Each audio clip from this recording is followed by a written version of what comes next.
তোমরা ছোটরা এখন এসব বিশ্বাস করো না, কিন্তু আমি তো এই গ্রামেই জন্মেছি, বড় হয়েছি। আমাদের শালবনের নামটা যেমন শান্তির প্রতীক, তেমনি এর ভেতরে অনেক রহস্যও লুকিয়ে আছে। ওই পুরনো বটগাছটার নাম শুনলেই গা শিউরে উঠে। আমি যখন তোমাদের মতো বাচ্চা, তখনই শুনতাম মানুষ নাকি রাতের বেলা ওখানে কান্নার শব্দ শোনে। কেউ বলে গাছের ডালে সাদা পোশাক পরা একটা মানুষ দুলে দুলে ঘোরে, কেউ আবার বলে গাছের গোড়া থেকে আগুনের মতো আলো বের হয়। এসব গল্প শুধু গুজব নয়, চোখে দেখা ঘটনা। আমার নিজের চোখেই একবার দেখেছিলাম চাঁদের আলোয় সাদা ধোঁয়ার মতো এক ছায়া গাছের চারপাশ ঘুরে বেড়াচ্ছে। সেদিন থেকে আমি আর কখনো ওই দিক দিয়ে রাতের বেলা যাই না। তাই বলছি, তোমরা অযথা কৌতূহল করে বিপদে যেও না। কাকা, আমি আপনার ভয়ের কথা বুঝি, কিন্তু ভয়কে যদি আমরা চিরকাল এড়িয়ে চলি তবে সত্যি জানব কবে? আমি বিশ্বাস করি ভূত যদি সত্যিই থেকে থাকে তবে তারও কোনো কারণ আছে। মানুষ হঠাৎ মারা গেলে যেমন অপূর্ণ স্বপ্ন থেকে যায়, তেমনি আত্মারও অপূর্ণ ইচ্ছে থাকতে পারে। নাগেন্দ্র জমিদারের কথা তো আমরা সবাই জানি। তিনি ধনসম্পদ লুকিয়ে রেখেছিলেন, কিন্তু হঠাৎ মারা যাবার কারণে হয়তো সেই ধন উদ্ধার হয়নি।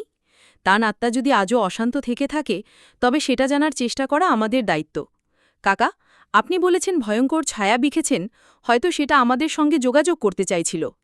আমি মনে করি আমরা যদি সাহস করে সামনে দাঁড়াই, তবে হয়তো জানতে পারব আসল রহস্যটা কি। আরে মীরা, তুই অনেক বড় বড় কথা বলিস, কিন্তু আমি তো নিজে অভিজ্ঞতা করেছি। গতকাল রাতে আমি আর দুজন বন্ধু গিয়েছিলাম ওই বটগাছের কাছে। শুরুতে সবকিছু শান্ত ছিল, কিন্তু হঠাৎ বাতাস থেমে গেল, যেন সময় এক মুহূর্তের জন্য থেমে গেছে। পাখির ডাক নেই, ঝিঁঝি পোকার আওয়াজ নেই, শুধু নিস্তব্ধতা। তারপর আচমকা গাছ কেঁপে উঠল। আমরা ভেবেছিলাম ভূমিকম্প হচ্ছে, কিন্তু না, শুধু গাছটাই কাঁপছিল। আর সেই সময়েই শুনলাম একটা কর্কশ গলা, গভীর আর ভয়ঙ্কর, বলছে, আমার ধন ফেরত দাও, আমায় শান্তি দাও। বিশ্বাস কর, আমি ভয়ে কাঁপতে শুরু করলাম। আমার হাত পা ঠান্ডা হয়ে গেল। আমি দৌড় দিলাম এমনভাবে যে আমার জুতো মাঠে পড়ে রইল। তুই বল, এমন অভিজ্ঞতার পর কি আমি আবার সেখানে যাব? তুই যতই সাহস দেখাস, আমি আর ওদিকে যাচ্ছি না। গোপাল, তোমার ভয়টা স্বাভাবিক, কিন্তু শুধু ভয় পেয়ে পালিয়ে গেলে সমস্যার সমাধান হয় না। আমি বহু বছর ধরে গ্রামের ছেলে মেয়েদের পড়াচ্ছি। পড়াতে গিয়ে একটা জিনিস বুঝেছি, ভয়কে যদি আমরা সামনাসামনি না মোকাবিলা করি, তবে সেটা আমাদের পিছু ছাড়ে না। ভূত থাকুক বা না থাকুক, এই গ্রামে সবাই আতঙ্কে বাঁচছে। রাত্রি নামলেই কেউ ওই পথ দিয়ে যায় না, এমনকি মাঠের কাজও অনেক সময় বন্ধ থাকে। এভাবে তো গ্রাম পিছিয়ে পড়বে।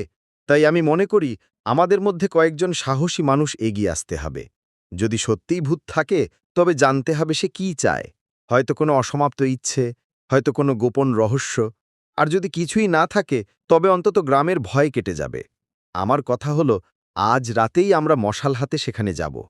আমি নিজে যাব সঙ্গে। তোমরা যদি সঙ্গে আসো, তবে একসাথে সত্যটা খুঁজে বের করব।